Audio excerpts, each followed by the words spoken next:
Olá, meu nome é Magda Estival, sou aluna doutoranda do Programa de Pós-Graduação em Ciências da Reabilitação, pela orientação da professora doutora Regina Célia Poli. O tema do meu trabalho chama-se Influência do Polimorfismo Genético no Desenvolvimento da Diabetes Mellitus Tipo 2 em Idosos, uma revisão de literatura. Como introdução, falaremos que a prevalência da doença está cada vez maior devido ao envelhecimento mundial, o que nos traz principalmente o aumento da doença em países em desenvolvimento. Esses idosos apresentam uma interação multifatorial relacionada ao ambiente quando se fala em sobrepeso, dieta e sedentarismo, e a predisposição genética. Isso aumenta o risco, piora a tolerância à glicose e a progressão da doença, quando relacionado ao polimorfismo genético. Fisiopatologicamente, a doença apresenta características como resistência à insulina em tecidos periféricos, disfunção progressiva das células beta-pancreáticas, reduzindo a secreção de insulina. Quando se trata da fisiopatologia em idosos, nós ainda temos as alterações hormonais e inflamatórias, redução de massa muscular e maior prevalência da obesidade abdominal adicionada aos critérios. Os objetivos do trabalho foram analisar, por meio de uma revisão de literatura disponível dos últimos 5 anos, quais são os principais genes relacionados ao desenvolvimento da diabetes mellitus tipo 2 em idosos, e como objetivo secundário, se há relação para a maior incidência do desenvolvimento da doença quando esses genes são associados. A metodologia foi uma revisão de literatura. A coleta foi feita entre 16 de junho a 5 de setembro de 2025, utilizando as diretrizes do PRISMA e os estudos em artigos de 2020 a 25. As plataformas de busca utilizadas foram PubMed, Web of Science e Cielo. Os critérios de inclusão tiveram artigos dos últimos 5 anos, população idosa, diabetes mellitus tipo 2 e polimorfismo envolvido numa abordagem multifatorial. Já os critérios de exclusão apresentaram estudos e relatos de casos e séries de casos que abordassem assuntos também que não fossem o tema da pesquisa como foco central. As palavras-chave foram estabelecidas nas 3 línguas, português, inglês e espanhol. Resultados de discussões.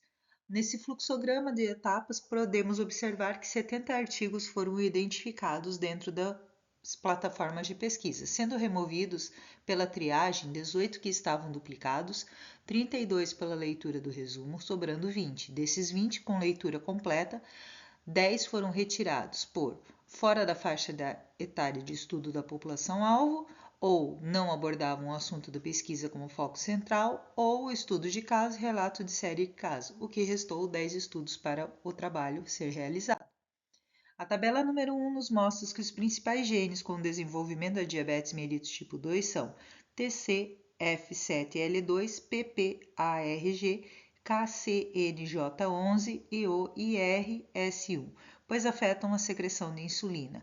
Já os genes ECA, mTOR e AKT1 e 2 fazem parte da regulação e sinalização intracelular e complicações cardiovasculares e metabólicas.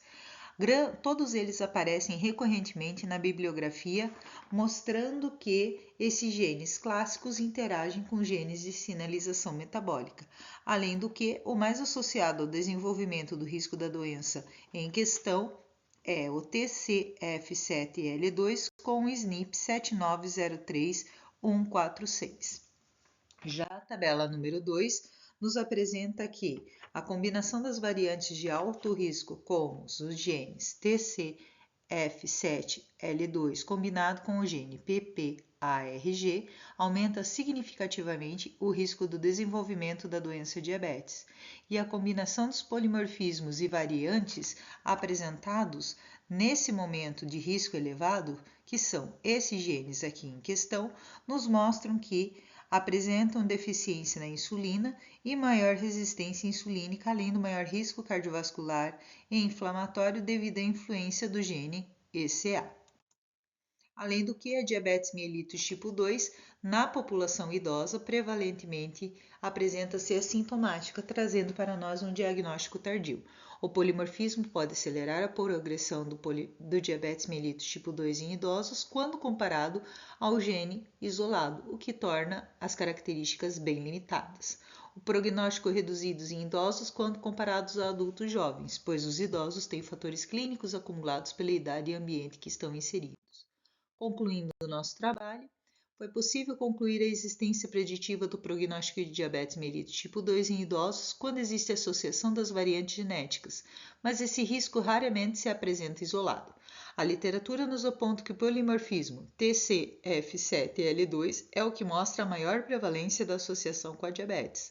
A combinação dos genes é útil para estudos de epistasia na população idosa, pois a idade modifica a expressão do gene e os fenótipos podem variar com o ambiente, demonstrando que as variantes não garantem o desenvolvimento da doença, mas apenas aumentam o risco do avanço da mesma. As referências utilizadas. Muito obrigada.